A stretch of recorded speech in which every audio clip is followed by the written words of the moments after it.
네, 오늘 말씀의 제목은 치료자 되신 예수님이란 제목 가지고 하나님의 말씀을 선포하도록 하겠습니다. 남아공의 11대 대통령은 대부분의 많은 사람들이 알고 있습니다. 최초 흑인 대통령이죠. 넬슨 맨델라. 이 사람은 누구든지 얘기하면 모르는 사람이 없습니다.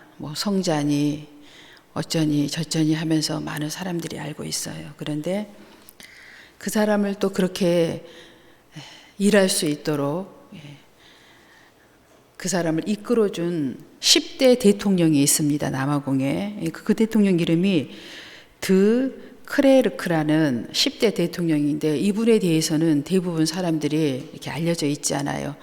만델라랑 이 크레르크 대통령 두 분이 1993년도에 똑같이 노벨 평화상을 받았습니다. 그런데도 이 드 크레르크 대통령은 기억을 하지 못해요, 사람들이. 왜냐하면 너무 또 큰 인물이 옆에 있다 보니까 기억을 못 하는데, 오늘 저는 이 크레르크 대통령에 대해서 잠깐 언급을 하고 또 우리 예수님의 말씀을 여러분과 나누려고 합니다. 드 크레르크 대통령은 남아공의 전체적인 배경을 보면은 이제 흑인들이 살고 있지만 그 지배층은 백인들이잖아요. 그 넓은 땅에 대부분 백인들이 차지하고 있고 10분의 1도 안 되는 땅에서 흑인들이 삽니다. 노예로 살았지요. 그러니까 그들을 지배하는 이 백인들은 주로 다 유럽에서 건너, 특히 네덜란드나 그쪽 부위에서 건너 내려온 사람들이, 이제 아프리카가 유럽 밑에 있잖아요. 그래서 엄청난 이제 노예 생활을 하고 이제 살고 있는데, 이 맨델라 대통령이 어릴 적에 그 지역에 추장의 아들로 태어났습니다.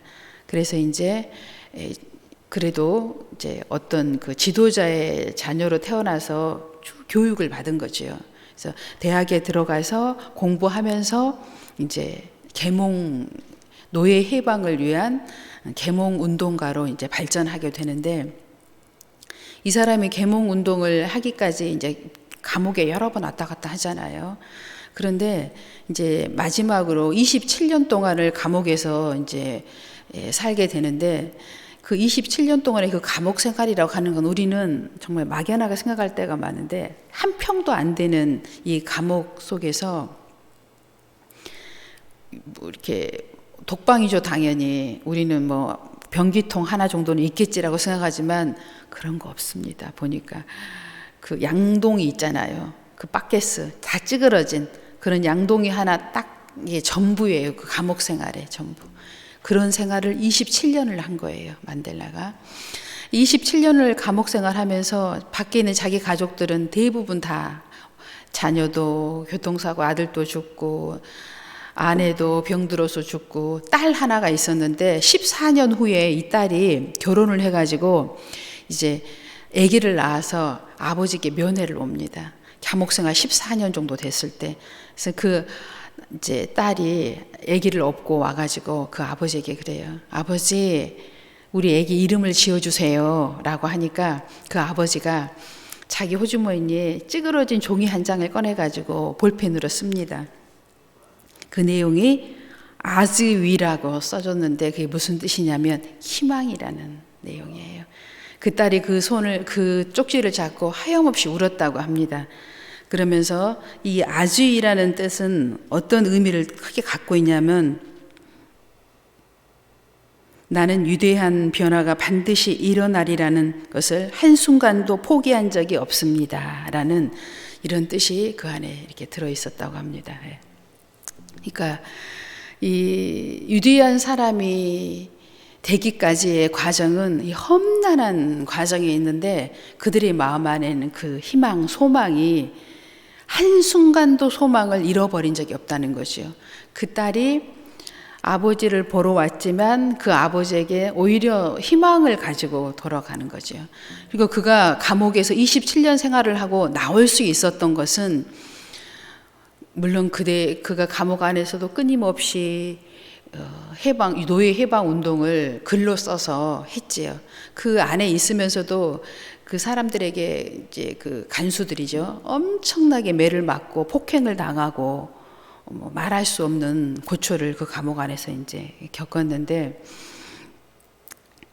이제 오늘 제가 드리려고 하는 더 위대한 인물은 드 크레르크라는 이 대통령이 백인 대통령이요. 당연히 그가 대통령직에 있을 때 이 만델라를 해방 감옥에서 나오게 해줍니다.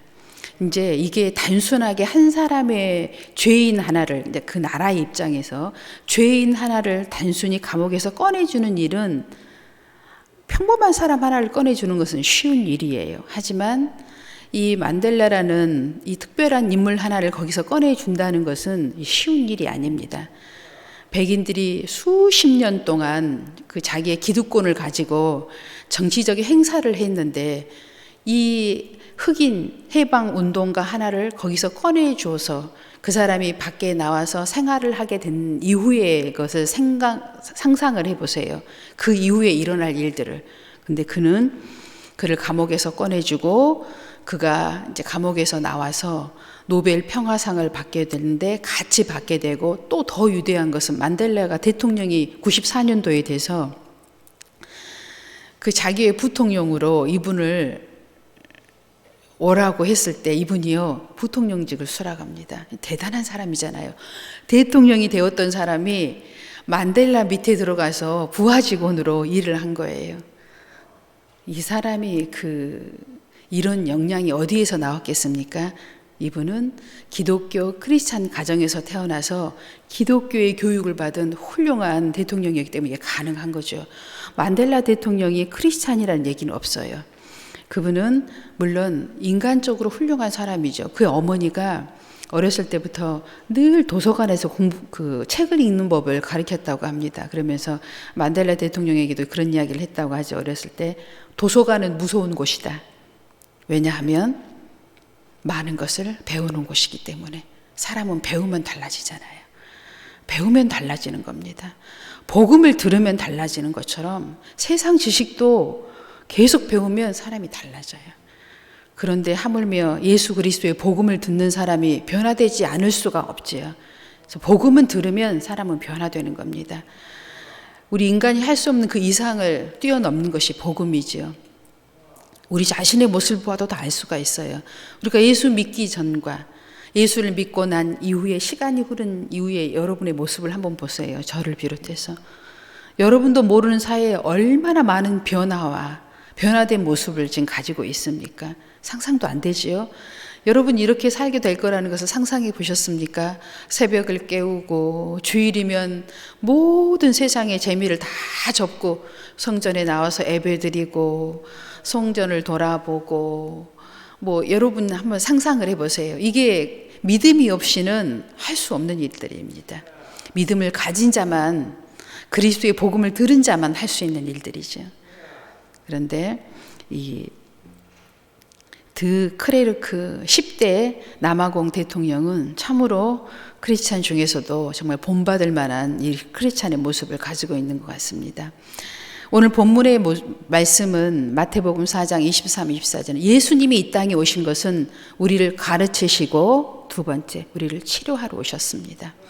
우리는 치료하면 질병, 우리 육신의 질병만을 늘 생각할 때가 많지만, 사실 오늘날에는요, 엄밀히 따지면 이 외에 겉적인 육신의 질병의 모습도 우리가 너무나 많은 사람들의 질병을 가지고 있지만, 진짜의 질병은 마음의 질병인 것 같아요.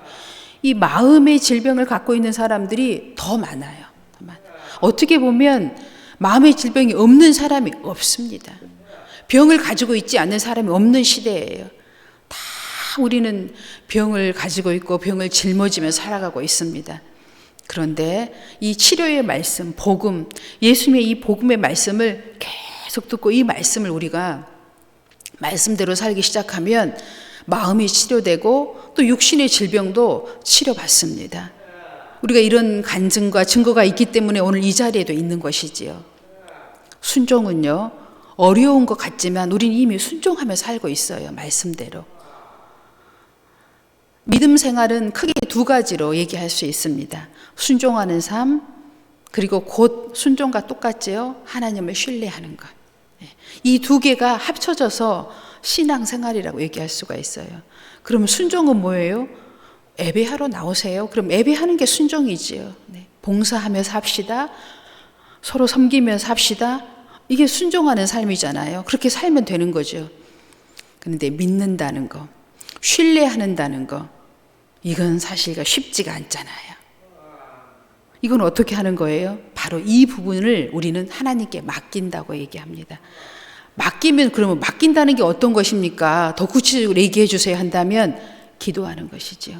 내가 할 수 없으니까. 내가 할 수 없는 것은 기도하는 것입니다. 내가 할 수 있는 것은 순종하는 것입니다. 할 수 있는 것과 할 수 없는 것이 있잖아요. 그래서 할 수 있는 것은 순종하면 되고 할 수 없는 것은 맡기면 돼요.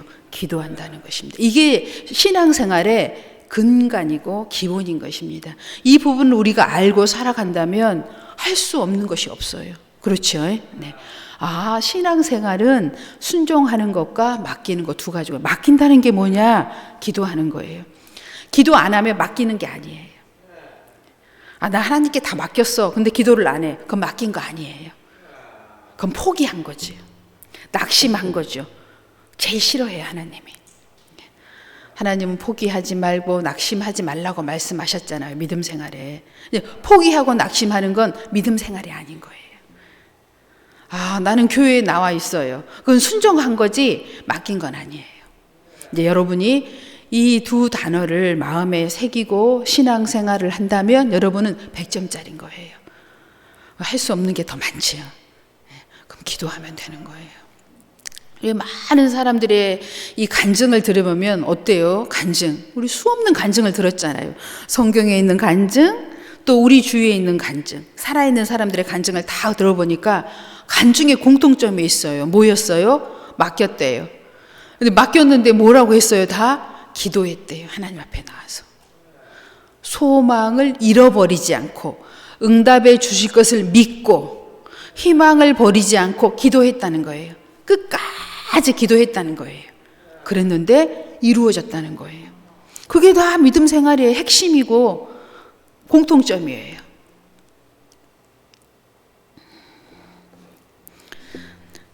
그런데 이제 우리가 신앙생활을 이제 하다 보면 이제 우리가 완전하게 다 성화된 사람들이 아니잖아요. 그래서 교회 안에서나 가정에서나 이제 우리가 우리의 그 죄와 허물 때문에 어려움을 겪어요. 그것 때문에 소위 우리가 얘기하는 시험에 들었느니 말았느니 하면서 이제 티격태격 하면서 우리가 신앙생활을 하잖아요. 그런데 우리가 그 시험에 이길 수 있는 방법이 있어요. 그게 뭐냐 하면 우리가요, 어려움을 겪으면 우리 안에는 우리의 본능이 있는데 우리의 동굴들이 있어요. 그 동굴 속에 다 갇혀 있어요. 어려움에. 그런데 하나님께서는 그 동굴에서 빛으로 나오라고 말씀하세요. 빛으로 나오라. 그 빛으로 하나님 앞에 나와라 말씀하고 있어요. 동굴에 갇혀있는 동굴은 어둡잖아요. 어둠에 계속 있으면 더 어두워져요. 치료받을 수가 없어요. 고통을 계속 받는 거죠. 우리 안에 어두운 부분, 본성이 있다고 했잖아요. 그래서 내 마음을 치료받기 위해서는 우리가 어떻게 해야 되냐면 빛으로 나와야 되는데 하나님 앞에 나와야 돼요. 하나님은 빛이시잖아요. 복음은 빛이잖아요. 그래서 하나님 앞에 나와야 돼요. 나오면 이 마음의 무거운 짐들, 아픈 것들, 상처들을 치료받게 되는 거예요. 그냥 치료가 되는 거예요. 여러분, 암 환자들이요, 다 치료가 안 되면 마지막으로 하는 게 뭔지 아세요? 온적외선 치료. 열로 치료하는 거. 그거 하잖아요. 그거 한 번 하는데 막 몇백만 원 들어가잖아요. 뭐 10회 하는데 막 1,000만 원 막 이러잖아요. 그러니까 치료를 잘 못 받아. 너무 비싸가지고. 그런데 돈도 하나도 안 들어요. 빛, 하나님 앞에 나오면. 이 빛의 광선, 말씀의 빛이 우리 안에 들어오면 치료가 돼요. 이 만델라의 딸이 그 아버지의 말 한마디, 쪽지에 써져 있는 그 희망, 그 눈물이 나쁜 게 아니에요. 너무 힘들 때 울고 나면 어때요, 여러분? 시원해지죠? 어때요? 너무 억울할 때 여러분 막 눈물 흘리잖아요. 너무 기쁠 때도 막 눈물 흘리잖아요. 막 어땠다고 그러면서 막 눈물을 흘린다. 어때? 흘리고 나면 시원해지죠. 울음이 나쁜 게 아니에요. 예. 은혜가 들어오면, 빛이 들어오면 자동 반응이죠. 눈에서 눈물이 그냥 나와요. 치료된 거지요. 하나님 앞에 나와 기도하고 말씀 들을 때 우리가 눈물을 흘리는데 그 치료의 현상입니다. 좋은 거예요. 우리 요즘에 보면 기도할 때 눈물이 말랐어요.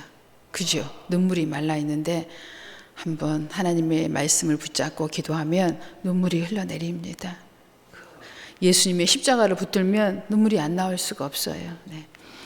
눈물이 흘러내린다는 건 은혜의 증거요, 치료의 증거요, 내가 힘을 얻었다는 증거가 되는 것이죠. 그래서 우리 예수님은 우리에게 이처럼 빛으로 오셔서 우리를 가르치시고 치료하셔 오셨다는 사실입니다. 어떠한 문제가 우리 앞에 이 땅에 있는 어떠한 문제도 그분 앞에 나오면 다 치료받았고 해결받았다고 성경은 기록하고 있습니다.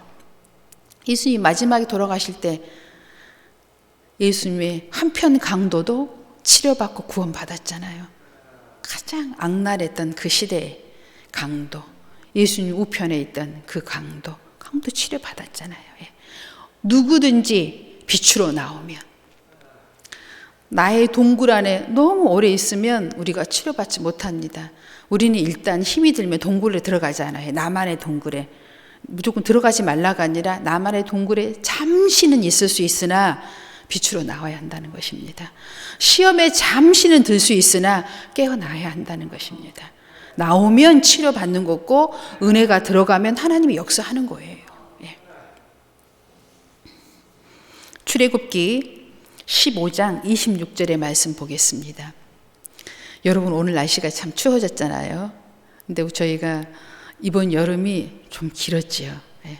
계속 반팔 입고 조금만 긴팔 입어도 금방 더워가지고 또 겉옷을 벗고 그랬어요. 어제 그제까지만 해도. 이야, 겨울이 오기는커녕 올해는 야 진짜 긴팔을 못 입겠다 야. 정말 이렇게 하고 이 더위가 물러갈까 했는데 정말 도적같이 하루아침에 추위가 찾아왔어요. 이 어려움이, 이 고통이 언제까지 내 안에 머물러 있을 것 같지만 하나님 은혜가 임하는 순간 고통은, 질병은 떠나갑니다. 하루아침에 이렇게 찬바람이 불어가지고 모두 다 긴팔을 입고 겉옷을 입고 오셨네요. 네.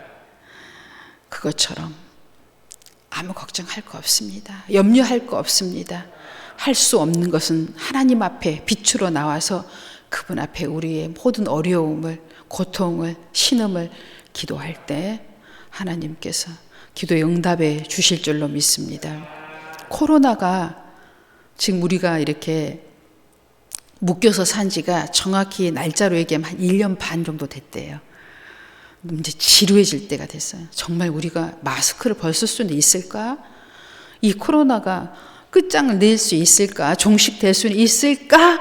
이런 생각을 하고 있지만 오랜 시간이 지났으니까 어느 날 마스크도 벗고 우리가 1년 반 전으로, 2년 전으로 돌아갈 날이 한순간에 옵니다. 하나님의 임하시면. 이르시되 너희 하나님 나 여호와의 말을 들어 순종하고 내가 보기에 의를 행하며 내 계명의 길을 기울이며 내 모든 규례를 지키면 내가 애굽 사람에게 내린 모든 질병 중 하나도 너희에게 내리지 아니하리라. 나는 너희를 치료하는 여호와임이라. 아멘. 우리나라의 코로나 때문에 사람들이 죽기도 했지만요, 엄밀히 따지고 보면은 자살한 사람이 더 많답니다. 소망이 없어가지고 좌절하고. 지금 청년들이 자살하는 수가 TV만 안 나와요. 한국이 세계 제1입니다. 상대적 빈곤감이고 박탈감이죠. 우리가 얼마나 잘 사는데 다른 나라에 비해서. 자살하는 수가 코로나로 죽는 것보다 훨씬 많아요. 지금 코로나 두려워할 문제가 아니라 우리 안에 빛이 없는 것이 문제입니다. 우리 안에 소망이 끊어진 것이 문제고 희망이 없는 것이 문제인 것입니다. 그것도 청년들이, 우리나라를 이끌어갈 청년들이 지금 자살이 더 많이 해서 죽고 있어요. 근데 TV에는 한 줄도 안 나와요. 이게 세상이에요. 너무 세상에 여러분 의지하고 바라보면 안 돼요. 다가 아닙니다, 세상이. 하나님 말씀을 더 더 소중하게 여기고 더 귀하게 여기며 살아갈 때 우리 안에 소망이 끊어지지 않고 희망의 빛이 머물 때 무엇이든지 할 수 있는 우리들이 되는 거지요. 로마서 8장 11절의 말씀입니다. 예수를 죽은 자 가운데서 살리신 이의 영이 너희 안에 거하시면 그리스도 예수를 죽은 자 가운데 살리신 이가 너희 안에 거하시는 그의 영으로 말미암아 너희 죽을 몸도 살리리라. 아멘. 우린 죽어서만 천국에 가는 것이 아닙니다. 이 땅에서도 소망이 다 끊어진 사람에게도 희망이 없는 사람에게도 하나님의 영이 임하면 빛이 들어오면 살아나는 것입니다. 수많은 간증을 가지고 있잖아요. 죽으려다가 십자가 보고 찬송 소리 듣다가 기도 소리 듣다가 메시지 이 하나님의 복음의 말씀 한마디 듣고 자살을 포기하고 믿음으로 살아가는 사람들이 얼마나 많이 있어요. 빛이 들어간 거예요. 빛이. 그 소망이 끊어진 곳에 하나님의 치료의 강선이 들어간 겁니다. 하나님 앞에 나오면 하나님이 때 하나님 여러분에게 빛을 주시는 것입니다. 마태복음 8장 17절의 말씀입니다. 이는 선지자 이사야를 통하여 하신 말씀에 우리의 연약한 것을 친히 담당하시고 병을 짊어지셨도다 함을 이루려 하심이더라. 아멘. 우리는 겉으로의 질병도 있지만 우리 안에 연약한 모든 것들이 너무나 많이 있어요. 말 한마디에 다치고 상처받고. 그렇지만 하나님의 말씀의 이 한 말씀이 우리의 이 연약한 모든 것들을 치료할 수 있다고, 하나님께서 소망으로 바꿀 수 있다고, 희망으로 바꿀 수 있다고 오늘 말씀하고 계십니다. 그래서 우리는요, 때를 얻든지 못 얻든지 늘 복음을 가까이 하고요, 하나님의 말씀 우리 눈에서 떼지 말아야 됩니다. 빛이 계속 비추고 있으면 치료가 되는 거예요. 오랫동안 빛을 많이 받은 사람은 건강을 회복하게 될 줄로 믿습니다. 영혼육 삶이 풍성한 삶으로 변하게 될 줄로 믿습니다. 기도하겠습니다. 아버지 하나님,